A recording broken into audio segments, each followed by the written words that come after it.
বয়স্কদের টিকার booster dose নিয়ে বিপরীত অবস্থানে স্বাস্থ্য বিভাগ ও পরামর্শ কমিটি প্রস্তুতি শেষে এই দেয়া শুরু বলছেন স্বাস্থ্যমন্ত্রী।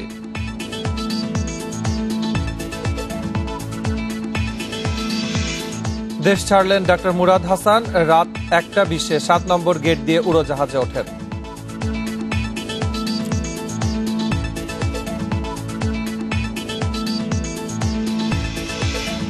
টানা বৃষ্টিতে আলুর বীজ নষ্ট, উৎপাদন ব্যাহতের পাশাপাশি লোকসানের সংখ্যা, ক্ষতিগ্রস্ত কৃষকের পাশে নেই কেউ।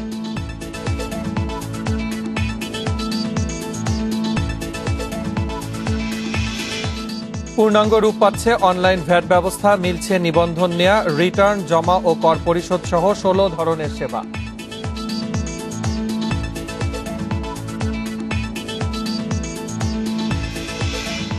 সংখ্যালঘু উইঘুর গণহত্যা, নির্যাতন ও মানবতা বিরোধী অপরাধে জড়িত চীন সরকার, যুক্তরাষ্ট্র ভিত্তিক ট্রাইব্যুনালের রুল।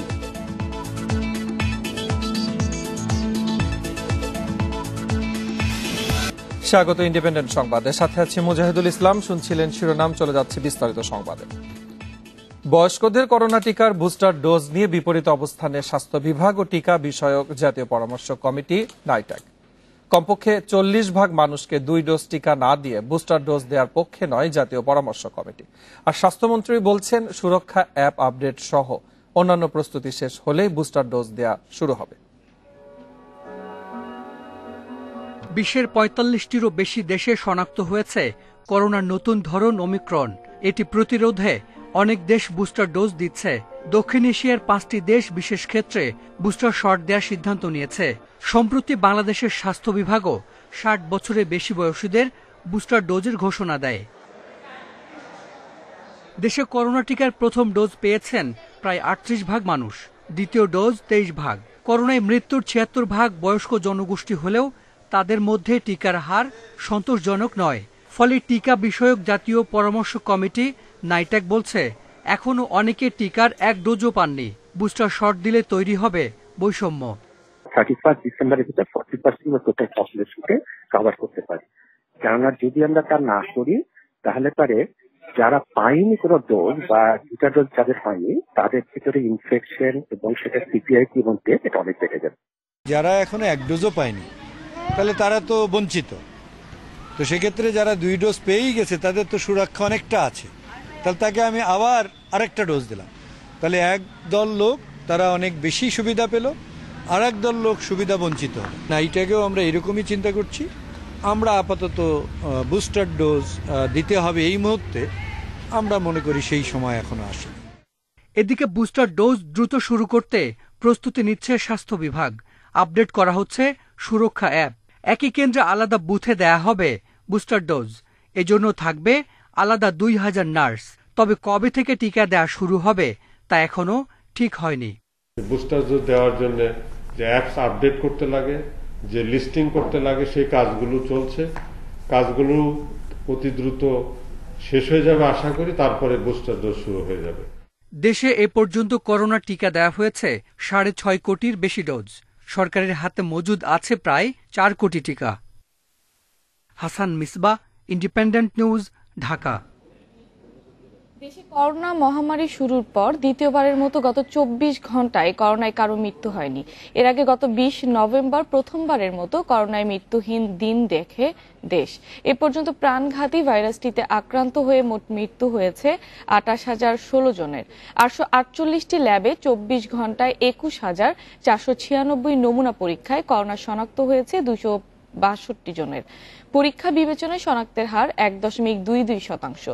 বৃহস্পতিবার স্বাস্থ্য অধিদপ্তরের বিজ্ঞপ্তিতে জানানো হয়, দেশে মোট করোনা আক্রান্তের সংখ্যা দাঁড়ালো 15,78,550 জনে। সুস্থ হয়েছেন আরও 262 জন। এ নিয়ে মোট সুস্থ 15,43,491 জন।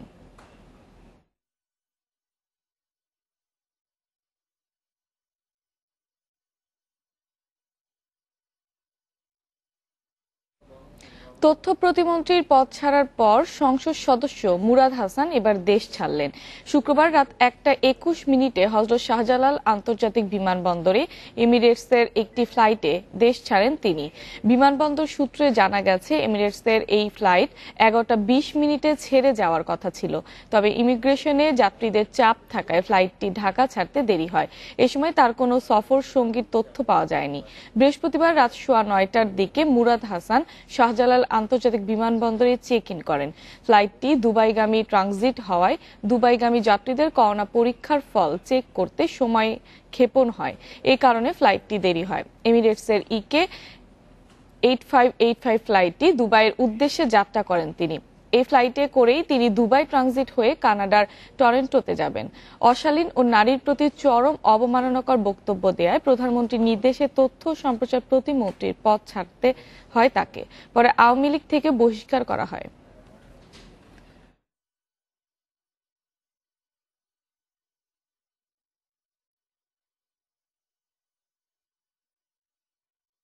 এগুলো আমার জানা নেই। উনি বিদেশে যাবেন না স্বদেশে থাকবেন, এটা ওনার এন্টায়ার ব্যাপার। এই ব্যাপারে আমাদের কিছু বলার। ঘূর্ণিঝড় জাওয়াদের প্রভাবে টানা বৃষ্টিতে ক্ষেতে জমে আছে হাঁটু পানি। এতে সদ্য রোপণ করা আলুর বীজ নষ্ট হওয়ায় বিপাকে পড়েছেন মুন্সিগঞ্জের চাষিরা। এতে উৎপাদন ব্যাহত হওয়ার পাশাপাশি লোকসানের শঙ্কায় পড়েছেন তারা। তবে ক্ষতিগ্রস্তদের সহযোগিতায় এখনো এগিয়ে আসেনি কেউ। এবারে আলু লাগাইছি, বলছে সব শেষ হয়ে গেছে, কিস্তি উড়ে আলু লাগাইছি 3 কেজি 4 কেজি জমি। টানা বৃষ্টিতে তলিয়ে গেছে ক্ষেতের ফসল। অনেকের কাছে এসব ফসলই জীবিকার একমাত্র উৎস। পরিবার নিয়ে তাই বিপাকে পড়েছেন অনেক কৃষক। কিভাবে মানুষ আমরা বাঁচবো, কিভাবে আমরা চলবো? আলু আলু ঘূর্ণিঝড় জাওয়াদের প্রভাবে জেলায় 20,000 হেক্টর জমির বিভিন্ন ফসল নষ্ট হয়েছে। বেশি ক্ষতি হয়েছে আলু, পেঁয়াজ, ধান সহ শীতকালীন বিভিন্ন শাকসবজি। এতে মূলধন হারিয়ে লোকসানের শঙ্কায় পড়েছেন অনেকে। আমরা কিভাবে বাঁচবো আর কি করবো, অনেক সব আমাকে ক্ষয়ক্ষতি হয়েছে, সব শেষ হয়ে গেছে। বুঝলেন, আমি কি করবো কাকা, দাঁড়া দিমু না খায় অনেক হাঁটতে করে মরতাছি। মানে দুয়ার দুয়ারে ভিক্ষা ছাড়া আমার পথ নাই। কই যাবো আমি, যাওয়ার কোনো পথ নাই। মুন্সিগঞ্জ জেলাতে নাকি কৃষি কর্মকর্তা আছে, কৃষি অফিস আছে, আজ পর্যন্ত 4 দিন 5 দিন হয় আমরা কোনো অফিসার দেখি নাই। ক্ষতিগ্রস্তরা বলছেন, সরকারি সহযোগিতার মাধ্যমে জমে থাকা পানি নিষ্কাশনের উদ্যোগ নিলে কিছু ফসল রক্ষা করা সম্ভব। কিন্তু কৃষি বিভাগ বলছে এ ধরনের সহযোগিতা সম্ভব নয়। তবে বরাদ্দ পেলে ক্ষতিগ্রস্তদের সাহায্য করা হবে। এটা বিভাগীয় কিছু নীতিমালা আছে। আমরা মাঠ পর্যায়ে যে ক্ষতিটা হবে সেটা আমরা ঊর্ধ্বতন কর্তৃপক্ষকে অবহিত করব। সদাসরি সরকার যদি কৃষকদের ক্ষয়ক্ষতি পূরণের জন্য কোনো আর্থিক অনুদান দেয়, অবশ্যই তা মাঠে বাস্তবায়ন করা হবে। এবার জেলায় আলু চাষের লক্ষ্য 37,900 হেক্টর। গত 2 সপ্তাহে আলুর বীজ রোপণ হয়েছে 17,780 হেক্টর জমিতে। এর মধ্যে 13,450 হেক্টর জমির ফসল এখনো পানির নিচে। Independent news desk. ঘূর্ণিঝড় জাওয়াদের প্রভাবে টানা কয়েকদিনের বৃষ্টিতে নানা জেলায় তলিয়ে গেছে ফসলের ক্ষেত। এর প্রভাব পড়তে শুরু করেছে বাজারগুলোতে। আরো জানাতে ময়মনসিংহ ও ফরিদপুর থেকে যোগ দিচ্ছেন সহকর্মীরা। শুরুতে ময়মনসিংহ থেকে আছেন সহকর্মী আবু সালে মুসা। মুসা, আমি যে জিনিসটা জানতে চাইছি যে এই যে অসময়ে বৃষ্টি, সেক্ষেত্রে ময়মনসিংহে আসলে আবহাওয়া পরিস্থিতি কেমন দেখছেন, এবং এই যে বীজতলা নষ্ট হয়ে যাওয়া বা এই যে ধানের বীজ, ধান কাটার যে একটি মৌসুম চলছে, সেক্ষেত্রে আসলে কি ধরনের ক্ষতির মুখোমুখি হতে যাচ্ছে চাষিরা, এ ব্যাপারে বিস্তারিত কি তথ্য রয়েছে আপনার কাছে? আমি এই বিষয়ে বেশ কয়েকজন কৃষকের সাথে কথা বলছি। তারা জানিয়েছেন যে ময়মনসিংহে কিন্তু আসলে সেরকম বৃষ্টি হয়নি। জাওয়াদের প্রভাবে সারা দেশের বিভিন্ন অঞ্চলে যেরকম বৃষ্টি হয়েছে, ময়মনসিংহে কিন্তু এর অবস্থা একটু কম ছিল, যার কারণে ময়মনসিংহে ক্ষয়ক্ষতির পরিমাণটাও কম হয়েছে। সবজির ক্ষেত্রে ক্ষতিটা অনেকটাই কম হয়েছে। আমরা সবজির বাজারে এখন অবস্থান করছি, মেসুয়া বাজার, যেটি ময়মনসিংহের সবচেয়ে বড় পাইকারি সবজির বাজার। এখানে আমরা বেশ কিছু সবজির আড়তদার, তাদের সাথে কথা বলেছি, এবং যারা সবজি এখানে আড়তে নিয়ে এসেছেন তাদের সাথে কথা বলেছি। তারা যেটি জানিয়েছেন যে এইখানে সবজির যে আমদানি, সেটি কিন্তু এই কয়েকদিনে আরো বেড়ে গেছে, এবং সবজির আমদানি বেড়ে যাওয়ার কারণে কিন্তু সবজির দাম কমে গেছে। আমরা যেটি জানতে পেরেছি যে বেগুন গত 2 দিন আগেও 30 টাকা কেজি ছিল, 30 টাকায় নেমে এসেছে। লাউ যেখানে প্রায় 30 টাকা বিক্রি হতো, আজকে সেটি 20 টাকা বিক্রি হচ্ছে। এছাড়া টমেটো, আলু সবকিছুর দাম কিন্তু এখন কমে গেছে। তবে এখানে ঘূর্ণিঝড় জাওয়াদের প্রভাবে যে বৃষ্টি হয়েছে সেই বৃষ্টির প্রভাবে কিন্তু কৃষকরা যেটি জানিয়েছেন যে ধান যেটি পাকা ধানের ক্ষেত্রে যেটি মাড়াই করার ক্ষেত্রে তাদের সমস্যা হয়েছে। এছাড়া ক্ষেত্রে তারা যেটি জানিয়েছেন যে সবজির যে প্রভাব আছে সেটি আরো কয়েকদিন পরে পড়বে এবং সেটি পরিমাণ ক্ষয়ক্ষতি এই জাওয়াদের প্রভাবে হয়েছে। তবে এখন যেটি বোঝা যাচ্ছে যে সবজির ক্ষেত্রে কিন্তু তেমন একটি প্রভাব ময়মনসিংহে এই জাওয়াদের প্রভাবে পড়েনি। এই ছিল ময়মনসিংহের জাওয়াদের প্রভাবে সর্বশেষ পরিস্থিতি। আমাদের সাথে এবারে যোগ দিচ্ছেন ফরিদপুর থেকে সহকর্মী মফিজুর রহমান। সেক্ষেত্রে আমি মফিজুরের কাছে জানতে চাইবো, যেমন আবু সালেহ মুসা বলছিলেন যে ময়মনসিংহে জাওয়াদের খুব একটা ক্ষতিকর প্রভাব পড়েনি, ফরিদপুরে কি ধরনের প্রভাব লক্ষ্য করছেন? এবং আমরা কিন্তু গত কয়েকদিন ধরে ঢাকাতে টানা বৃষ্টি দেখছি, এই ধরনের কোনো আবহাওয়ার অবস্থান রয়েছে কিনা ফরিদপুরে, আর যদি থেকে থাকে সেক্ষেত্রে আসলে ফসলি জমির কি ধরনের ক্ষয়ক্ষতি হয়েছে, বিস্তারিত জানাবেন। আপনি জানেন যে গত 3 দিন ধরে কিন্তু ফরিদপুরে টানা বৃষ্টি হয়েছে এবং আজকে যেরকম সূর্য আলো কিন্তু ফরিদপুর দেখতে পাইনি, যদিও গতকালকে একটু বৃষ্টিপাত কম ছিল জেলা জুড়ে। তো সব মিলে আমি কৃষি বিভাগের সঙ্গে কথা বলেছি। কৃষি বিভাগ বলছে যে ফরিদপুরের মুড়ি কাটা পেঁয়াজ, যেটা গ্রীষ্মকালীন পেঁয়াজ বলা হয়, সেই পেঁয়াজটা এখন ঘরে তোলার সময়, কিন্তু সেই পেঁয়াজের সাথে কিন্তু এখন আজাদ পরিমাণ পানি, অর্থাৎ পানিতে নিমজ্জিত হয়েছে পেঁয়াজের ক্ষেত।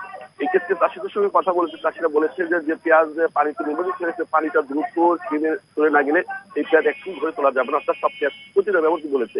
তো সব মিলে কৃষি বিভাগ যেটা বলেছে যে পেঁয়াজ, আলু ক্ষেত, পেঁয়াজ ক্ষেত, সরিষা সহ অন্যান্য যে ফসল চলতি মৌসুমে ক্ষেতে রয়েছে সেই ক্ষেতের ফসলগুলো কিন্তু প্রায় 20,000 হেক্টর ফসলের ক্ষতি হয়েছে এমনটি বলেছে। আমি এখন দাঁড়িয়ে আছি ফরিদপুর হাজি শরীয়তুল্লাহ বাজারে, যেটি ফরিদপুরের সবচেয়ে বড় বাজার বলা চলে। সেই বাজারে কিন্তু আমি কথা বলেছি আড়তদার এবং খুচরা পাইকারি ব্যবসায়ীর সঙ্গে পেঁয়াজের। তারা যেটি আমাকে বলেছে যে পেঁয়াজ যদি পাইকারি বিক্রি হচ্ছে আড়তে কিন্তু 80 টাকা কেজি, যেটা গত 3 দিন আগে ছিল 30 থেকে 40 টাকার মধ্যে, সেটা কিন্তু এখন 80 টাকা বিক্রি হচ্ছে। তো এই বিষয়ে কিন্তু আমরা কথা বলেছি সাধারণ চাষিদের সঙ্গে, যারা পেঁয়াজ উৎপাদন করে বা যারা বাজারজাত করে তাদের সঙ্গে। তারা বলেছেন যে তাদের কাছে প্রান্তিক কৃষকের কাছে এই মুহূর্তে কিন্তু কোনো পেঁয়াজ হাতে নেই, কারণ হচ্ছে প্রান্তিক কৃষকরা যে পরিমাণ পেঁয়াজ উৎপাদন করে এবং উৎপাদন পরেই কিন্তু সাধারণত তারা বাজারে ছেড়ে দেয়, এবং মধ্যস্থভোগী যারা মাঝামাঝি ব্যবসায়ী তারা কিন্তু মূলত পেঁয়াজগুলোকে স্টক করে এবং পরবর্তীতে তারা বড় মহাজন বা ঢাকা সহ বিভিন্ন জায়গায় পেঁয়াজ সরবরাহ করে। অর্থাৎ যে বিষয়টি আমরা বাজারে এবং আড়তে এসে জানতে পেরেছি সেটা হচ্ছে যে এই মুহূর্তে যে মধ্যস্থতা ভোগীদের কাছে যে পেঁয়াজ রয়েছে তারাই মূলত এখন দামটা নিয়ন্ত্রণ করছে, এটা কি কথা বলেছে। অন্যদিকে কৃষি সম্পদ সহ নদী দপ্তর এবং ফরিদপুর জেলা প্রশাসন বলছে যে সম্প্রতি ঘূর্ণিঝড়ের প্রভাবে যে ক্ষয়ক্ষতি হয়েছে সেই ক্ষয়ক্ষতি নিরূপণের কাজ চলছে, এবং চূড়ান্ত ক্ষয়ক্ষতি নিরূপণ হলেই কিন্তু সরকারিভাবে তাদের প্রণোদনা দেওয়া হবে, পাশাপাশি সরকার যে কৃষকদের বিভিন্ন সময় সুযোগ দিয়ে থাকে সেটি তড়িৎ গতিতে দেওয়ার ব্যবস্থা করবে। আবু সালেহ মুসা এবং মফিজুর রহমান, আপনাদের দুজনকে ধন্যবাদ জানাচ্ছি আমাদের সাথে বিস্তারিত জানানোর জন্য। বিআরটি প্রকল্পের কাজ শেষ না হওয়ায় অসহনীয় যানজটে নাকাল রাজধানী এয়ারপোর্ট সড়ক ব্যবহারকারীরা। এয়ারপোর্ট থেকে গাজীপুর পর্যন্ত 20 কিলোমিটার সড়ক পার হতে যাত্রীদের সময় লাগছে কয়েক ঘন্টা। বিআরটি বলছে আব্দুল্লাহপুর থেকে কলেজ গেট পর্যন্ত সড়ক উন্নয়ন কাজ চলছে, যা শেষ হলে থাকবে না ভোগান্তি। কখনো থেমে থেমে, কখনো বা পুরোপুরি স্থবির। রাজধানীর এয়ারপোর্ট থেকে টঙ্গী পর্যন্ত সড়কের যান চলাচলের চিত্র এমনই।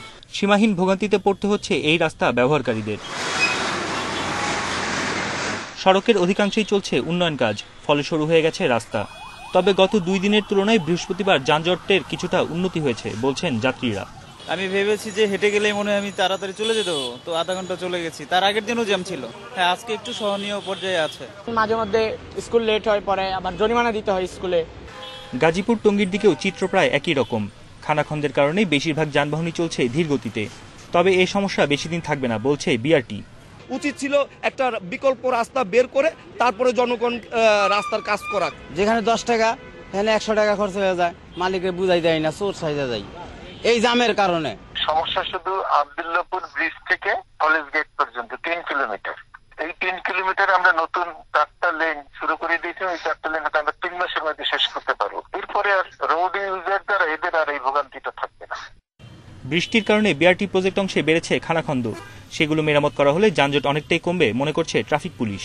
যে ইতিমধ্যেই রাস্তায় ভোগান্তিটা কমে এসেছে এবং বিআরটি প্রজেক্টের সাথে সংশ্লিষ্ট যারা রয়েছে তারাও আমাদের সাথে কমিটেড যে 2 মাসের মধ্যে তারা নিচের যে রাস্তাটা রয়েছে এই রাস্তাটা কমপ্লিট করে দেবে। বিআরটি প্রকল্পের কাজ 63% বেশি শেষ হয়েছে। আগামী ডিসেম্বরের মধ্যে শতভাগ কাজ শেষ হবে বলে জানাচ্ছে প্রতিষ্ঠানটি। বিআরটি প্রকল্পের কাজ 63% বেশি শেষ হয়েছে। আগামী ডিসেম্বরের মধ্যে শতভাগ কাজ শেষ হবে বলে জানাচ্ছে প্রতিষ্ঠানটি। বনি ইবনে কামাল, ইন্ডিপেন্ডেন্ট নিউজ, ঢাকা। 10 বছরে দেশ থেকে অর্থ পাচার হয়েছে 4.5 লাখ কোটি টাকা। আন্তর্জাতিক দুর্নীতি বিরোধী দিবস উপলক্ষে শিল্পকলায় দুদকের এক অনুষ্ঠানে এই তথ্য জানিয়েছেন কমিশনার মোজাম্মেল হক খান। এতে ধারণকৃত ভাষণে রাষ্ট্রপতি আব্দুল হামিদ বলেন, শুধু অন্যদের দুর্নীতি ধরলেই হবে না, দুর্নীতিমুক্ত হতে হবে দুদককেও। জাতীয় পতাকা উত্তোলনের মাধ্যমে আন্তর্জাতিক দুর্নীতি বিরোধী দিবসের উদ্বোধন করেন দুদক চেয়ারম্যান মঈন উদ্দিন আব্দুল্লাহ। এরপর বেলুন উড়িয়ে উৎসবের সূচনা হয়।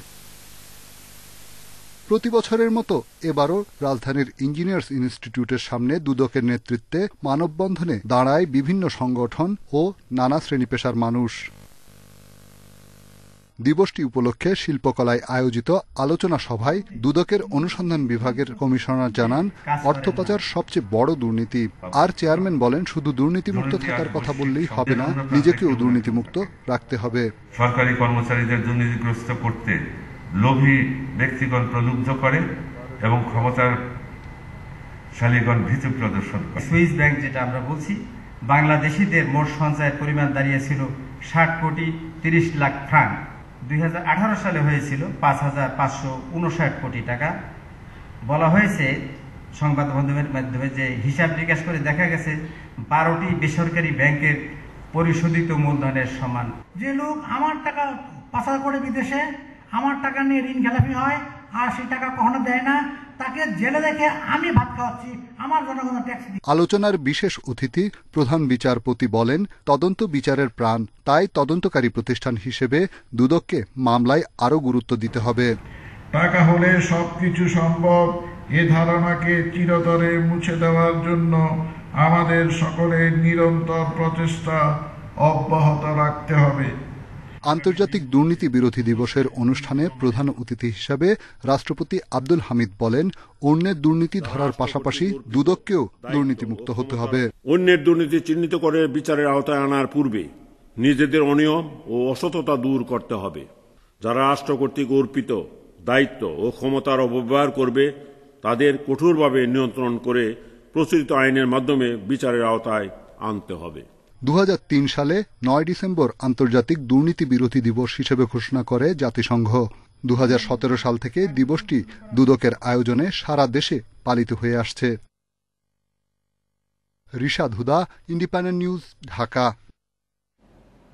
বিভিন্ন আইন করার পরও নারীর প্রতি সহিংসতা পীড়াদায়ক বলে আক্ষেপ করেছেন প্রধানমন্ত্রী শেখ হাসিনা। এজন্য মানসিকতার পরিবর্তন করে নারীদের সহযোদ্ধা হিসেবে ভাবার পরামর্শ তার। বৃহস্পতিবার সকালে বেগম রোকেয়া দিবসে রোকেয়া পদক প্রদান অনুষ্ঠানে এসব কথা বলেন প্রধানমন্ত্রী। নারী শিক্ষা, নারী অধিকার, পল্লী উন্নয়ন সহ বিভিন্ন ক্ষেত্রে গুরুত্বপূর্ণ অবদান রাখায় এবার 5 বিশিষ্ট নারীকে দেয়া হয় রোকেয়া পদক। রাজধানীর ওসমানী স্মৃতি মিলনায়তনের মূল আয়োজনে গণভবন থেকে ভার্চুয়ালি যুক্ত হন প্রধানমন্ত্রী শেখ হাসিনা। হয়তো আমাদের অনেক ছড়িয়ে ছিটিয়ে আছে যারা সমাজে বিভিন্ন জায়গায় অবদান রেখেছেন। বলেন, বেগম রোকেয়ার স্বপ্ন অনেকটাই পূরণ হয়েছে।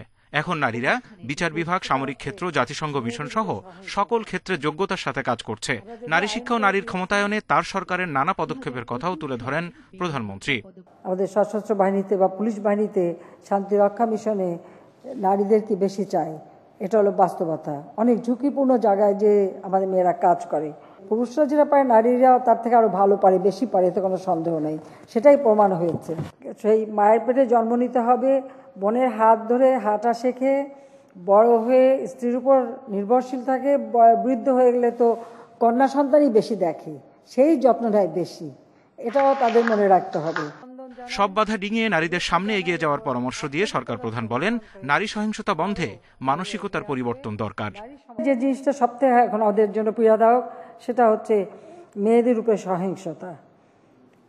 আমরা যদিও আইন করে দিয়েছি, শুধু আইন করলে হবে না, এখানে মানসিকতাটাও বদলাতে হবে, চিন্তা চেতনায় পরিবর্তন আনতে হবে এবং বিশ্বাসটা হচ্ছে সবচেয়ে বড় জিনিস। এই বিশ্বাসটা করতে হবে যে নারীরা শুধু ভোগের বস্তু না, নারীরা সহযোদ্ধা, নারীরা সহযোগী, সহযাত্রায় চলতে হবে, সমান অধিকার দিতে হবে, এটা হলো বাস্তবতা। প্রধানমন্ত্রী জানান, প্রতিবন্ধী ও তৃতীয় লিঙ্গের মানুষদের কোনো বেসরকারি প্রতিষ্ঠান চাকরি দিলে বিশেষ প্রণোদনা দেয়া হবে। কারণ সমাজের কেউ যেন অবহেলিত না থাকে, কেউ যেন পিছিয়ে না থাকে, সেটাই আমাদের লক্ষ্য। Zahidul Bashar, independent news, Dhaka. পিপলস লিজিং এর 14 ঋণ খেলাপির বিরুদ্ধে গ্রেফতারি পরোয়ানা জারি করেছেন হাইকোর্ট। বিচারপতি মোহাম্মদ খুরশিদ আলম সরকারের একক বেঞ্চ এই আদেশ দেন। এতে নাহার ইন্টারন্যাশনাল ট্রেডিং সহ 6 প্রতিষ্ঠান ও 3 ব্যক্তির নাম রয়েছে। তাদের 9 জানুয়ারি আদালতে হাজির করতে বলা হয়েছে। বৃহস্পতিবার বিকেলে শুনানি শেষে 14 ঋণ খেলাপির বিরুদ্ধে গ্রেফতারি পরোয়ানা দেন আদালত। ব্যাংক বহির্ভূত আর্থিক প্রতিষ্ঠান পিপলস লিজিং এর গ্রাহকদের অর্থ ফেরাতে গত জুলাইয়ের বোর্ড গঠন করে দিয়েছিল হাইকোর্ট। তবে 24 নভেম্বর পিপলস লিজিং জানায় অর্থ দিতে চাচ্ছে না অনেক ঋণ খেলাপি। প্রাথমিক বিদ্যালয়ে 32,577টি পদে শিক্ষক নিয়োগ পরীক্ষা জানুয়ারির প্রথম সপ্তাহে। এরই মধ্যে প্রস্তুতি শেষ পর্যায়ে। প্রাথমিক ও গণশিক্ষা মন্ত্রণালয় বলছে, এই নিয়োগ হলে শিক্ষক সংকট কেটে যাবে। দেশের 65,000 প্রাথমিক বিদ্যালয়ে 50,000-এর বেশি শিক্ষকের পদ খালি। করোনার কারণে সীমিত পরিসরে চলছে স্কুল। স্বাস্থ্যবিধি নিশ্চিতে প্রতি শ্রেণীতেই বেড়েছে শাখা। পুরোদমে ক্লাস পরীক্ষা চালু হলে এই শিক্ষক সংকট আরো তীব্র হবে মনে করছেন সংশ্লিষ্টরা। সরকারি প্রাথমিক বিদ্যালয়ে শিক্ষক নিয়োগ ও বদলি বন্ধ রয়েছে, তাই করোনা পরবর্তী শিক্ষার্থীদের শিক্ষণ ঘাটতি পূরণে অতি সত্বর শিক্ষক নিয়োগ দেয়া জরুরি বলে আমরা মনে করছি। সে কারণে 32,577 পদে সহকারী শিক্ষক নিয়োগের সিদ্ধান্ত নেয় প্রাথমিক ও গণশিক্ষা মন্ত্রণালয়। গত বছরের নভেম্বরেই এ পদে আবেদন করেন 13,09,461 জন। তবে করোনার কারণে পরীক্ষা নেওয়া যায়নি। এ অবস্থায় ডিসেম্বরের শেষে বা জানুয়ারির প্রথম সপ্তাহে নেওয়া হতে পারে এই পরীক্ষা। আমরা করোনাকালীন আমরা সকল কিছুই রেডি করেছিলাম, আমাদের সব রেডি আছে। এখন শুধু আমরা এডমিট কার্ডগুলো দিব আর পরীক্ষাগুলো নিব। আমাদের পরীক্ষারও যাবতীয় ব্যবস্থা আমাদের করা আছে। আর গবেষকরা বলছেন, এই নিয়োগ প্রক্রিয়া যাতে স্বচ্ছ হয় সেদিকে সর্বোচ্চ নজরদারি থাকতে হবে। স্বেচ্ছায় তারা এই প্রফেশনকে বেছে নিয়েছেন, তারা এখানে আসবেন, তারা শিক্ষকতাকে ভালোবাসেন মন প্রাণ দিয়ে, তারা চান শিক্ষক হতে, তাদেরকে আমরা নিয়ে আসতে হবে। দ্বিতীয়ত যে জিনিসটা লাগবে, যে শিক্ষকতা করার জন্য তার যে নলেজটা তার দরকার, সেই নলেজটা আছে কিনা। এই পরামর্শ বিবেচনায় নিয়ে মন্ত্রণালয় বলছে, পরীক্ষা সংক্রান্ত যে কোনো অভিযোগ সরাসরি জানাতে। নূরে আলম, ইন্ডিপেন্ডেন্ট নিউজ, ঢাকা। পূর্ণাঙ্গ রূপ পাচ্ছে অনলাইন ভ্যাট ব্যবস্থা। নিবন্ধন নেওয়া, রিটার্ন জমা ও কর পরিশোধ সহ 16 ধরনের সেবা মিলছে অনলাইনে। জাতীয় রাজস্ব বোর্ড এনবিআর কর্মকর্তারা জানিয়েছেন, শীঘ্রই শুরু হচ্ছে অনলাইনে কোম্পানি অডিট সুবিধা। অটোমেশনের ফলে বাড়ছে রাজস্ব আদায়ও। দীর্ঘ 1 দশকের আলোচনা প্রস্তুতির পর 2019 সালের জুলাই থেকে শুরু হয় নতুন ভ্যাট আইন বাস্তবায়ন। আদায় প্রক্রিয়া সহজ করা ও ফাঁকি হয়রানি বন্ধে এই আইনে উৎসাহিত করা হয় অনলাইন ব্যবস্থাকে। এজন্য নেওয়া হয় প্রকল্প। এনবিআরের হিসেবে দেশে ভ্যাটের নিবন্ধিত প্রতিষ্ঠান প্রায় 2.25 লাখ, যাদের অর্ধেকের বেশি প্রতি মাসে রিটার্ন জমা দিচ্ছে অনলাইনে। করের টাকাও চালানের মাধ্যমে ভ্যাট অফিসে না গিয়ে জমা দিতে পারছে এসব প্রতিষ্ঠান। কর্মকর্তারা জানিয়েছেন, ভ্যাট ব্যবস্থাকে অনলাইন করতে 14 ধরনের সেবা চালু হয়েছে। পাশাপাশি খুচরা ভ্যাট আদায়ে 24 ধরনের প্রতিষ্ঠানে বসানো হচ্ছে ইএফডি। ব্যবসায়ীদের কমপ্লায়েন্স কস্ট রিডিউস হবে এবং তিনি কম খরচে ব্যবসা করতে পারবেন, এবং করদাতাদের পক্ষ তার হিসাব সংরক্ষণ করা এবং তার করদায়িতা নিরূপণ করা এটাও সহজ হবে। ভ্যাট ফাঁকি ধরতে প্রায়ই ব্যবসা প্রতিষ্ঠানে অভিযান চালান কর্মকর্তারা। এতে হয়রানির অভিযোগ তোলেন ব্যবসায়ীরা। আবার অনেক সময় কোম্পানিগুলোর বিরুদ্ধে তথ্য লুকিয়ে রাখা ও অসহযোগিতার অভিযোগ আনেন ভ্যাট কর্মকর্তারা। এতে ব্যাহত হয় অডিট প্রক্রিয়া। এসব চ্যালেঞ্জ মোকাবিলায় অনলাইন অডিট প্রক্রিয়ায় যাচ্ছে এনবিআর। ভ্যাট অনলাইন যখন চালু করি, বহু সভা মিছিল আমরা করেছি, বহু সেমিনার আয়োজন করেছি আইন সম্পর্কে ধারণা দেওয়ার জন্য। এই কাজটাও যদি করতে হয়, আমাদেরকে দেশের বড় বড় কোম্পানিগুলোর সাথে বসতে হবে এবং ওদেরকে প্রশিক্ষিত করতে হবে। আমাদের যে সার্ভার, সেই সার্ভারকে তাদের মতো করে উপযোগী করতে, কম্পাটিবল করতে হবে, তাদের সার্ভারকে আমাদের সার্ভারের মতো করে কম্পাটিবল করতে হবে। কর্মকর্তারা জানান, নতুন আইন বাস্তবায়ন ও অনলাইন ব্যবস্থার প্রভাব পড়ছে রাজস্ব আদায়ে। গত অর্থ বছরে আমদানি ও স্থানীয় পর্যায়ে ভ্যাট আদায় হয় 1,43,000 কোটি টাকা। 2016-17 অর্থ বছরে যা ছিল প্রায় 1 লাখ কোটি টাকা। বিগত 10 বছরের মধ্যে সবচেয়ে বেশি গ্রোথ কিন্তু গত অর্থ বছরে হয়েছে, 21% গ্রোথ। এটা আমি মনে করি যে এটা অনলাইন হওয়ার কারণ, নতুন আইনের রেজাল্ট। এবং রাজস্ব কর্মকর্তারা জানান, ভ্যাট ব্যবস্থার অটোমেশনের ফলে ফাঁকি ও অনিয়ম দুটোই কমছে। Ruhul Amin, independent news, Dhaka. কর্তৃপক্ষের উদাসীনতায় বেহাত হতে বসেছে বরিশালের ঐতিহ্যবাহী সরকারি বিএম কলেজের বিপুল সম্পত্তি। এরই মধ্যে স্থানীয়দের দখলে চলে গেছে প্রায় 6 একর জমি। কিভাবে সম্পত্তি বেদখল হলো তা নিয়ে সদুত্তর নেই কর্তৃপক্ষের। পূর্বসূরিদের উপরে দায় চাপিয়ে অধ্যক্ষ বলছেন, জমি উদ্ধারে ডিজিটাল ম্যাপিং এর কাজ শুরু হয়েছে। 6 একর জমির উপর 1889 সালে ব্রজমোহন কলেজ প্রতিষ্ঠা করেন অশ্বিনী কুমার দত্ত। পরবর্তীতে কলেজের জন্য অধিগ্রহণ করা হয় প্রায় 52 একর জমি। তবে কর্তৃপক্ষের নজরদারির অভাবে দীর্ঘদিন ধরে কলেজের জমি দখল করছেন স্থানীয়রা। সম্প্রতি কলেজের খসড়া ম্যাপে প্রায় 6 একর জমির হদিশ না মেলায় নড়ে চড়ে বসে প্রশাসন। গঠন করা হয় 6 সদস্যের কমিটি। অনেকগুলো দলিল বা দানপত্র আমার কাছে আছে, আবার সবগুলো আমাদের কাছে নেই, তারা মৌখিকভাবে তারা দান করছে। ফলে সেগুলো আমরা সংরক্ষণের চেষ্টা করছি, এখন যে কীভাবে সেটা সংগ্রহ করা যায়, আমাদের লোক লাগানো আছে। সম্পত্তি কিভাবে বেদখল হলো সে বিষয়ে কিছুই বলতে পারছে না কলেজ কর্তৃপক্ষ। চলছে একে অপরের উপর দায় চাপানোর চেষ্টা। প্রয়োজনীয় কাগজপত্র সংগ্রহের কাজ শুরু হয়েছে বলে জানিয়েছেন অধ্যক্ষ। আমাদের 1 ইঞ্চি জমিও কেউ নিতে পারবে না, এটাও আমি বরিশালবাসীকে আশ্বস্ত করছি যে আমরা আইনি প্রক্রিয়ার মাধ্যমে আমরা সেগুলোকে আমরা উদ্ধার করব এবং আমাদের দখলে আমরা নিয়ে আসবো। কলেজের জমি অন্যের দখলে চলে যাওয়ায় ক্ষুব্ধ সাবেক শিক্ষার্থীরা। স্যাররা পারে না জমি উদ্ধার করতে, আমাদেরকে ডাকে না কেন? আমরা প্রাক্তন ছাত্র, আমরা আসবো, আমরা এসে জমি উদ্ধার করে দিয়ে দেব এবং কাগজপত্র দেখব। সরকারি বিএম কলেজের মোট সম্পত্তির পরিমাণ 58.368 একর। এর মধ্যে মূল ক্যাম্পাসে জমি রয়েছে 43.1 একর।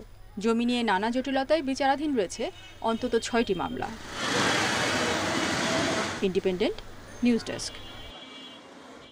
দেশের ব্যবসায়িক উন্নতির জন্য নিজেদের সামুদ্রিক জাহাজ ও কন্টেইনার তৈরিতে ব্যবসায়ীদের প্রতি আহ্বান জানিয়েছেন প্রধানমন্ত্রী বেসরকারি শিল্প ও বিনিয়োগ উপদেষ্টা সালমান এফ রহমান। বৃহস্পতিবার ময়মনসিংহে ব্যবসায়ীদের সাথে এক মত বিনিময় সভায় এ কথা বলেন তিনি। পাশাপাশি স্থানীয় উন্নয়নের জন্য ময়মনসিংহে বিশেষ অর্থনৈতিক শিল্পাঞ্চল হিসেবে গড়ে তোলার কথাও জানান তিনি।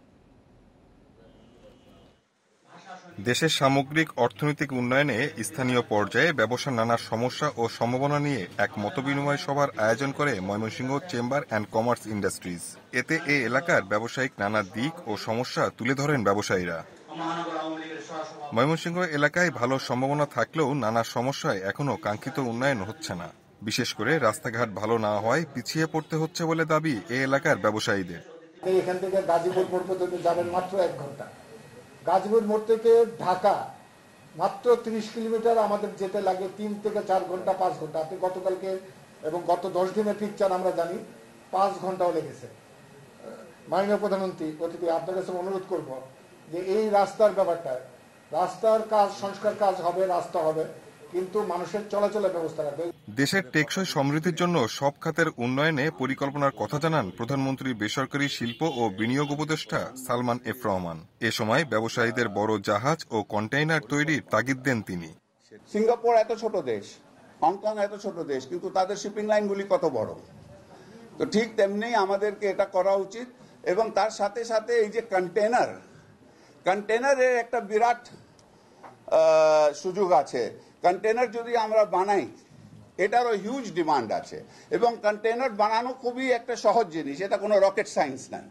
2026 সালে মাতারবাড়ি বন্দর চালু হবে বলেও জানান প্রধানমন্ত্রীর বেসরকারি শিল্প ও বিনিয়োগ উপদেষ্টা Salman F Rahman. Shahid Ahmed, independent news, Mymensingh. খুলনায় ধর্ষণ মামলায় গ্রেপ্তার পুলিশের এসআই জাহাঙ্গীর আলমকে বরখাস্ত করা হয়েছে। তার বিরুদ্ধে বিভাগীয় ব্যবস্থা নেওয়ার প্রস্তুতি চলছে, আর ডাক্তারি পরীক্ষার জন্য ডিএনএ নমুনা পাঠানো হবে ঢাকায়। বুধবার গভীর রাতে খুলনার সুন্দরবন আবাসিক হোটেলের রুমে ঢুকে 11 বছরের মেয়ের সামনে মাকে ধর্ষণের অভিযোগ ওঠে ডিবির এসআই জাহাঙ্গীর আলমের বিরুদ্ধে। এ সময় ভুক্তভোগীর চিৎকারে হোটেল কর্তৃপক্ষ ও আশপাশের লোকজন এসে আটক করে জাহাঙ্গীরকে। এ ঘটনার জেরে জাহাঙ্গীর আলমকে সাময়িক বরখাস্ত করা হয়। তার বিরুদ্ধে বিভাগীয় ব্যবস্থা নেওয়ার কথা জানিয়েছে খুলনা মেট্রোপলিটন পুলিশ। যে নারী শিশু নির্যাতনের ঘটনাটা অত্যন্ত সেনসিটিভ বিষয় এবং আমরা এই ধরনের কোনো অভিযোগ পাইলেই সাথে সাথে আমরা ব্যবস্থা গ্রহণ করে থাকি। সে প্রক্রিয়ায় বা দিনের অভিযোগের ভিত্তিতেই আমরা সাথে সাথে ব্যবস্থা গ্রহণ করেছি। এদিকে ডাক্তারি পরীক্ষার জন্য ডিএনএ নমুনা সংগ্রহ করে পাঠানো হবে ঢাকায়, যা আসামি ও নির্যাতিতার নমুনার সঙ্গে মিলিয়ে দেখা হবে।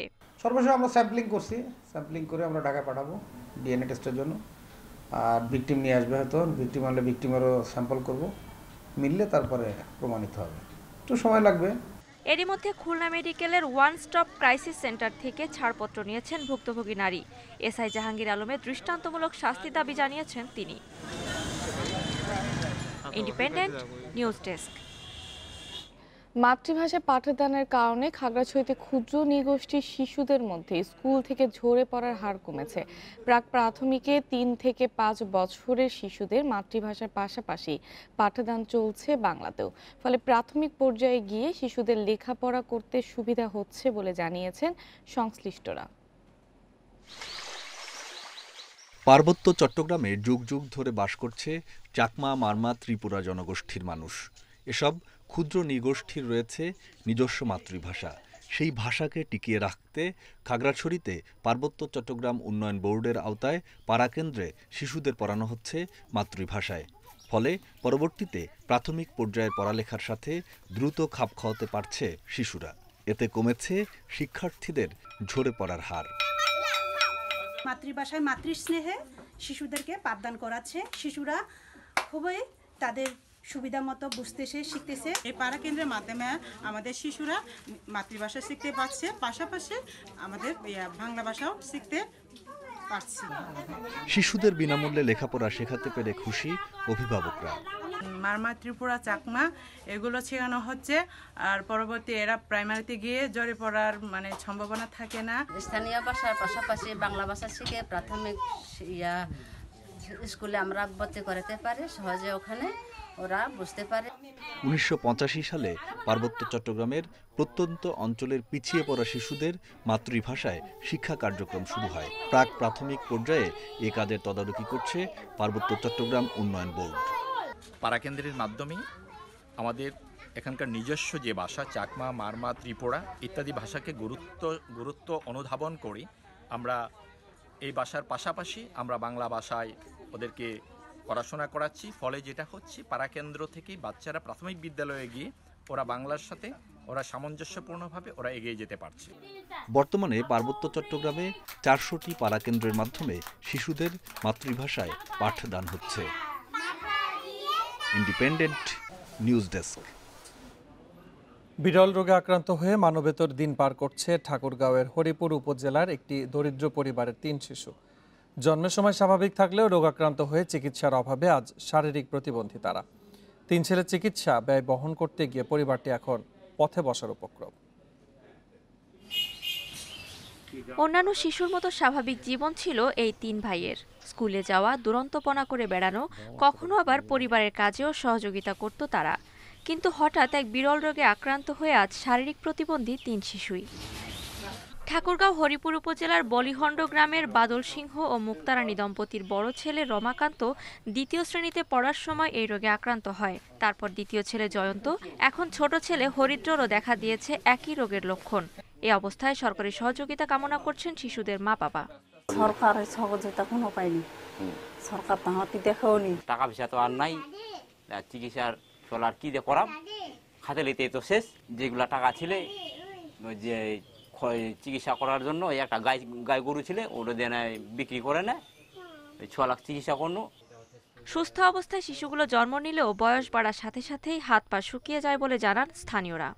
তার জায়গা জমি সম্পত্তি বন্ধক রেখে তার জমি সেরকম নেই, তার গরু ছিল, গরু বিক্রি করে চিকিৎসা করেছে। খেটে খাওয়া মানুষ, সারাদিনে কাজ করে সেটা দিয়ে সংসার চালাবে না চিকিৎসা করবে। হরিপুর উপজেলা স্বাস্থ্য কমপ্লেক্সের আবাসিক মেডিকেল অফিসার জানান এটি একটি বিরল জেনেটিক রোগ। সাধারণত ছেলেদের আক্রান্ত হয়, মেয়েদের সাধারণত হয় না। তো ওনার যেহেতু 3 জনের ছেলে, এই কারণে 3 জনে আক্রান্ত হয়েছে। যেহেতু এটা জিনগত একটা বিরল অসুখ এবং আমাদের চিকিৎসা বিজ্ঞানে এখন পর্যন্ত এটা কোনো নিরাময়যোগ্য হয়নি, সেহেতু আপাত দৃষ্টিতে এটা হয়তো বা নিরাময়যোগ্য সম্ভব নয়। আমরা চেষ্টা করব যেন তাদের স্বাভাবিক জীবনযাপন এবং অন্যান্য বিষয় যেগুলো আছে সেগুলো যেন তারা স্বাভাবিক করে চেষ্টা করতে পারে। পুরোপুরি আক্রান্ত না হওয়ায় ছোট ছেলেটির এখনও সুচিকিৎসার সুযোগ আছে বলে মনে করেন চিকিৎসকরা। Independent news desk. চীনের বিরুদ্ধে উইঘুরে সংখ্যালঘু মুসলিম গণহত্যায় জড়িত থাকার প্রমাণ পেয়েছে যুক্তরাজ্য ভিত্তিক একটি স্বতন্ত্র ট্রাইব্যুনাল। স্থানীয় সময় বৃহস্পতিবার এই সংক্রান্ত একটি রুল জারি করে আইনজীবী, শিক্ষাবিদ ও ব্যবসায়ীদের নিয়ে গঠিত ট্রাইব্যুনালটি। বিবিসির প্রতিবেদনে বলা হয়, জনসংখ্যা কমাতে জোরপূর্বক মুসলিম নারীদের জন্ম নিয়ন্ত্রণ সামগ্রী ব্যবহারে বাধ্য করায় উদ্বেগ জানানো হয়েছে। ট্রাইব্যুনালের সভাপতি স্যার জিওফ্রে নাইস বলেন, মুসলিম গোষ্ঠীকে চিহ্নিত করার উদ্দেশ্যে পদক্ষেপ নিয়েছে চীন সরকার। গত 1 বছর বেশি সময় ধরে বিভিন্ন সাক্ষী, প্রমাণ ও নথিপত্র পর্যবেক্ষণ করে এই সিদ্ধান্তে পৌঁছেছেন তারা। তবে চীনকে শাস্তি দেয়া বা বিচারের আওতায় আনার কোনো ক্ষমতা নেই ট্রাইব্যুনালটির।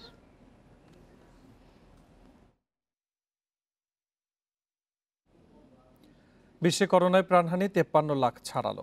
এর মধ্যে 24 ঘন্টায় প্রাণ গেছে 7,000। নতুন 6 লাখ রোগী নিয়ে মোট আক্রান্তের সংখ্যা 26,87 লাখের বেশি। 24 ঘন্টায় রাশিয়ায় সবচেয়ে বেশি, প্রায় 1200 জনের মৃত্যু হয়েছে। রোগী মিলেছে 30,000। যুক্তরাষ্ট্রে একদিনে 1000-এর বেশি প্রাণহানি হয়েছে।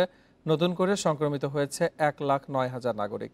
এছাড়া বৃহস্পতিবার পোল্যান্ডে 562, ইউক্রেনে 465 জনের মৃত্যু হয়েছে। ওমিক্রনের সাথে মোকাবেলায় বিশ্বকে নতুন ভ্যাকসিন উদ্ভাবনের তাগিদ দিয়েছে ইউরোপীয় ইউনিয়নের ওষুধ নিয়ন্ত্রক সংস্থা। এদিকে স্লোভাকিয়ায় 60 ঊর্ধ্বরা টিকা নিলে 300 ইউরো করে বোনাস দিচ্ছে সরকার। প্রতিটি বিভাগে বিকেএসপি আর উপজেলায় স্টেডিয়াম করার ঘোষণা দিয়েছেন প্রধানমন্ত্রী শেখ হাসিনা। বৃহস্পতিবার বঙ্গবন্ধু বঙ্গমাতা অনূর্ধ্ব-17 গোল্ড কাপের সমাপনী অনুষ্ঠানে ভিডিও কনফারেন্সে যোগ দিয়ে কথা জানান প্রধানমন্ত্রী। এছাড়া অসচ্ছল ক্রীড়াবিদদের জন্য বঙ্গবন্ধু ক্রীড়াসেবী কল্যাণ ফাউন্ডেশনে আরও 20 কোটি টাকার অনুদানও দিয়েছেন প্রধানমন্ত্রী। জমকালো আয়োজনে শেষ হলো বঙ্গবন্ধু বঙ্গমাতা অনূর্ধ্ব-17 গোল্ড কাপ ফুটবল টুর্নামেন্ট। সমাপনী দিনেই কমলাপুরের শহীদ সিপাহী মুস্তফা কামাল স্টেডিয়াম রূপ নিয়েছে উৎসবমুখর পরিবেশে। 8 বিভাগের লড়াইয়ে নতুন চ্যাম্পিয়ন সিলেট ও রংপুর। বালক বিভাগে ট্রাইবেকারে রাজশাহীকে হারিয়ে চ্যাম্পিয়ন সিলেট, আর বালিকা বিভাগে শ্রেষ্ঠত্ব রংপুরের। অনেক দিনের পরে আমার ইচ্ছা পূরণ হয়েছে। অনেক কষ্ট করছি, প্র্যাকটিস করলাম, আর প্র্যাকটিস করার পর এই পর্যায়ে আইতে পারছি আমি। অনেক ভালো লাগতেছে আর অনেক আনন্দিত, যেহেতু আমরা রংপুর টিম চ্যাম্পিয়ন হয়েছি। আসলে অনেক, আর সবকিছু আমাদের কোচের পানা এবং আমাদের ম্যানেজমেন্ট যারা ছিল তারা অনেক আমাদের উৎসাহিত করছে, বিধায় আজকে আমি চ্যাম্পিয়ন হতে পারছি। এই পর্যন্ত আসলাম, একটু সবাই সাপোর্ট করছিল, এখন আবার করবে না কেউ। কষ্ট লাগতেছে, এবার বলতে পারি না বাড়িতে গেলে খেলতে দেয় কিনা। তরুণ প্রজন্মের সঠিক বিকাশে খেলাধুলাকে সবসময় গুরুত্ব দেন প্রধানমন্ত্রী শেখ হাসিনা। ভিডিও কনফারেন্সে প্রতিটি বিভাগে অন্তত একটি ক্রীড়া শিক্ষা প্রতিষ্ঠান গড়ে তোলার ঘোষণা দেন প্রধানমন্ত্রী। পাশাপাশি টুর্নামেন্টের বাছাইকৃত খেলোয়াড়দের উন্নত প্রশিক্ষণের কথাও জানান তিনি। আমাদের দেশের প্রত্যেকটা বিভাগে আমরা একটা করে ক্রীড়া শিক্ষা প্রতিষ্ঠান গড়ে তুলব, অর্থাৎ বিকেএসপি প্রত্যেকটা বিভাগে আমরা একটা করে করব। ইতিমধ্যে আরও 2টোর অনুমোদন দেওয়া হয়ে গেছে, বাকিগুলি আমরা করে দেব, যাতে করে সেখানে সব ধরনের স্পোর্টসের ব্যাপারে একটা ভালো প্রশিক্ষণ নিতে পারে আমাদের ছেলেমেয়ে, সেই ব্যবস্থাটা আমরা করে দিচ্ছি। অসচ্ছল ক্রীড়াবিদদের জন্য বঙ্গবন্ধু ক্রীড়াসেবী কল্যাণ ফাউন্ডেশনে 10 কোটি টাকা বরাদ্দ থাকলেও এবার সেখানে যোগ হচ্ছে আরও 20 কোটি টাকা। আমাদের অসহায় যারা খেলোয়াড় বিভিন্নভাবে অসুস্থ হয়ে থাকে, চিকিৎসা করাতে পারে না, বিভিন্নভাবে ইনজুর্ড হয়, তাদেরকে সহায়তার জন্য 10 কোটি টাকা সিড মানি তিনি দিয়েছিলেন। তো এইবার মাননীয় প্রধানমন্ত্রী এই অনুষ্ঠানে তিনি আরও 20 কোটি টাকা দেওয়ার ঘোষণা করেছেন। এটি আমি মনে করি আমরা কখনো কল্পনাও করি নাই যে এত টাকা তিনি আজকে আসলে আমাদেরকে উপহারটি দিবেন। টুর্নামেন্টের বাছাইকৃত খেলোয়াড়দের নিয়ে ব্রাজিল ও ইউরোপে উন্নত প্রশিক্ষণের আশ্বাসও মিলেছে প্রধানমন্ত্রীর কাছ থেকে। Kamrul Hasnat, independent news, Dhaka. সাম্প্রতিক ব্যর্থতায় ক্রিকেটার, কোচিং স্টাফের সাথে সমালোচনায় নির্বাচকরা। মিনহাজুল আবেদিন নান্নু হুমকিতে রয়েছেন প্রধান নির্বাচকের পদ নিয়েও। তবে ব্যর্থতার কারণে সমালোচনা মেনে নিয়ে নিজের কাজে মন দিতে চান তিনি। বিশ্বাস করেন আগামী 2 বছরের মধ্যে 3 ফরম্যাটে ধারাবাহিক হতে পারবে দল। 2 মেয়াদে টাইগার ক্রিকেটে প্রধান নির্বাচকের ভূমিকায় মিনহাজুল আবেদিন নান্নু সফল নাকি ব্যর্থ? সমর্থকদের একচেটিয়া ভোট দ্বিতীয়টিতে। সেটি আরও বেশি আলোচিত হয়েছে ক্রিকেট দলের সাম্প্রতিক ব্যর্থতায়।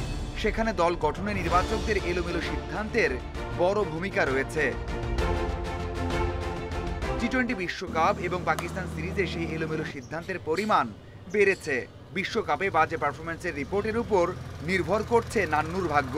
তবে এসবে কান দিচ্ছেন না প্রধান নির্বাচক। দেশ যখন খারাপ খেলছে, কন্টিনিউয়াস খারাপ খেলছে, সমালোচনা হবে, কিন্তু কিছু কিছু জায়গায় আপনার সমালোচনাটা ওদেরও বোঝা উচিত। 11 সিলেকশনটা কিন্তু সিলেকশন প্যানেল করেনি। প্লেয়ারগুলিকে আমরা দিচ্ছি, আমরা সবই তো খেলা দেখে সব দিক দিয়ে দেখে কিন্তু আমরা দিচ্ছি, পারফরমেন্স অ্যানালাইসিস করে। টি-20 অথবা টেস্ট, সাম্প্রতিক ফর্ম ভয় জাগা নিয়া কোন পথে যাচ্ছে দেশের ক্রিকেট জানিয়ে চিন্তিত বোর্ড সভাপতি থেকে শুরু করে মাশরাফি, তামিমরা। তবে প্রধান নির্বাচকের বিশ্বাস, পরিকল্পনা মতো 2 বছরের মধ্যে 3 ফরম্যাটেই সাফল্যের ধারায় ফিরবে বাংলাদেশ। এখন যেভাবে প্লেয়ারদের যে সুযোগ সুবিধা পাচ্ছে, যেভাবে প্র্যাকটিস হচ্ছে, এখানে ঘুরে দাঁড়ানো কোনো ব্যাপার না। এটার জন্য মেন্টাল টাফনেস দরকার এবং সাহসটা দরকার। এখন যে প্ল্যানগুলি করা হচ্ছে, এই প্ল্যানগুলিতে ইনশাআল্লাহ আমি আশা করি যে আগামী 2 বছরের মধ্যে ক্রিকেটের একটা ভিত্তি আবার স্ট্রংলি হবে। বাজে সময়ে সাকিবকে নিউজিল্যান্ড সফরে চেয়েছিলেন নান্নু, তার না থাকা দলের জন্য বড় ধাক্কা। প্রধান নির্বাচক আশা করছেন সামনের কঠিন চ্যালেঞ্জে সাকিবকে পাবে দল। Mazharul Islam, independent news. নারী নির্যাতনের অভিযোগ অনির্দিষ্টকালের জন্য নিষিদ্ধ হয়েছেন অলিম্পিকে খেলা অ্যাথলিট জহির রায়হান। ধর্ষণ মামলার কারাগারে বাংলাদেশের এই অ্যাথলিট। শুক্রবার সন্ধ্যায় অ্যাথলেটিক্স ফেডারেশনের জরুরি সভায় নেওয়া হয় এই সিদ্ধান্ত। বুধবার গাজীপুরের শিশু ও নারী বিষয়ক ট্রাইব্যুনাল হাজতে প্রেরণের আদেশ দেয়। উচ্চ আদালত থেকে অন্তর্বর্তী জামিনে ছিলেন জহির। বুধবার ট্রাইব্যুনালে হাজির হয়ে আত্মসমর্পণ করলে তার জামিন নামঞ্জুর করে হাজতে পাঠানো হয়। এর আগে 2019 সালে এক নারী অ্যাথলিট তার বিরুদ্ধে ধর্ষণের অভিযোগ আনেন। বিয়ে করার কথা বলে বাদীকে জোরপূর্বক ধর্ষণের অভিযোগ অলিম্পিকে খেলা এই অ্যাথলিটের বিরুদ্ধে। স্বাধীনতা কাপ ফুটবলে কোয়ার্টার ফাইনালের লড়াই শুরু আজ। বিকেল 5:15টায় বাংলাদেশ সেনাবাহিনীর মুখোমুখি হবে আবাহনী। রাত 8টায় সাইফ স্পোর্টিং এর প্রতিপক্ষ স্বাধীনতা ক্রীড়া সংঘ। শতভাগ জয়ে গ্রুপ পর্বে চ্যাম্পিয়ন হয়ে শেষ 8-এ আবাহনী। আকাশে নীলদের তারুণ্য নির্ভর দলে রয়েছে দক্ষ বিদেশি ফুটবলার। প্রতিপক্ষ সেনাবাহিনী চমক দেখিয়ে উঠেছে কোয়ার্টারে। টুর্নামেন্টের সফলতম দল মোহামেডান সেনাবাহিনীর কাছে হেরেই ছিটকে গেছে। 2 জয় 1 ড্রয়ে সেই গ্রুপের চ্যাম্পিয়ন সাইফ স্পোর্টিং। তাদের জন্য চ্যালেঞ্জ হবে নবাগত স্বাধীনতা ক্রীড়া সংঘ। গ্রুপ পর্বের লড়াইয়ে সারা ফেলেছে দলটি। ঐতিহ্যবাহী রহমতগঞ্জকে হারিয়ে শেষ 8-এর টিকিট কাটে স্বাধীনতা কেএস। শনিবার থেকে প্রথমবারের মতো ঢাকায় শুরু হচ্ছে অনূর্ধ্ব 19 নারী সাফ চ্যাম্পিয়নশিপ। 2 দিন আগে দল ঘোষণা করেছে বাফুফে। ডাক পেয়েছেন ফরওয়ার্ড হালিমা খাতুন ও গোলকিপার ইতি রানী।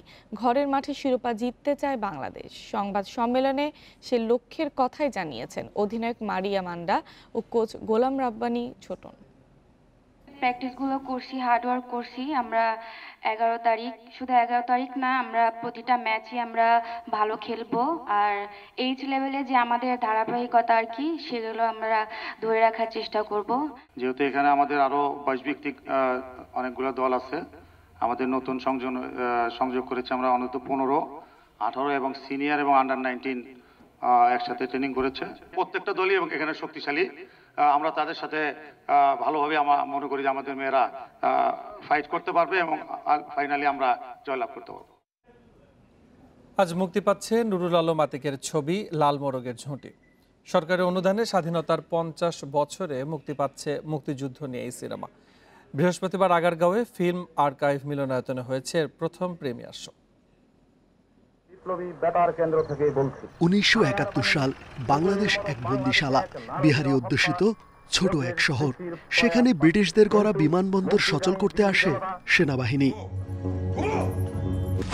আর তখন সেই জনপদে ঘটা কাহিনী নিয়ে সিনেমা লাল মোরগের ঝুঁটি।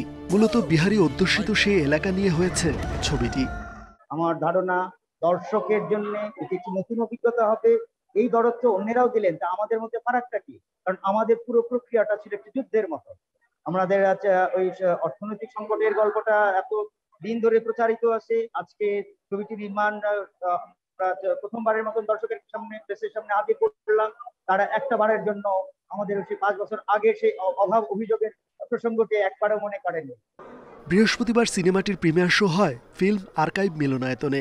স্বাধীনতার সুবর্ণ জয়ন্তীতে এমন একটি ছবি মুক্তি পাওয়ায় উচ্ছ্বাস ছিল দর্শকদের মধ্যে। আমি দেখেছিলাম যে স্বর্ণ অলঙ্কার নিয়ে আমি বলছি আসসালামু আলাইকুম, আপনি কালমা পড় লিয়া না, বহুত আচ্ছা। স্বাধীনতা সুবর্ণ জয়ন্তীতে আতিক ভাই লাল মোরগের ছুটির প্রিমিয়ার হচ্ছে, সো আমরা অনেক আশাবাদী। আর ছবিটির অন্যতম চরিত্রে অভিনয় করা আহমেদ রুবেল জানান, মুক্তিযুদ্ধ মানে যে যুদ্ধ হানাহানি নয়, সে বিষয়টি তুলে ধরা হয়েছে এতে। মুক্তিযুদ্ধ চলাকালীন সময়ের একটি জনপদের একটি কতগুলি একটি একাংশ জনগণের, ক্ষুদ্র জনপদের মানুষের এয়ারপোর্ট সংলগ্ন যে জোনটা ছিল, সেই জোনের মধ্যে কিছু কিছু মানুষ যারা অবস্থান করছিলেন, তারা কি করে ওই সময়টা পার করেছেন এবং সেখান থেকে উত্তরণের পথ খুঁজেছেন। সরকারি অনুদানে তৈরি ছবিটি নির্মাণে লেগেছে প্রায় 7 বছর। 2.25 ঘন্টার এই আখ্যান এগিয়েছে মুক্তিযুদ্ধের নানা চড়াই উতরাই নিয়ে।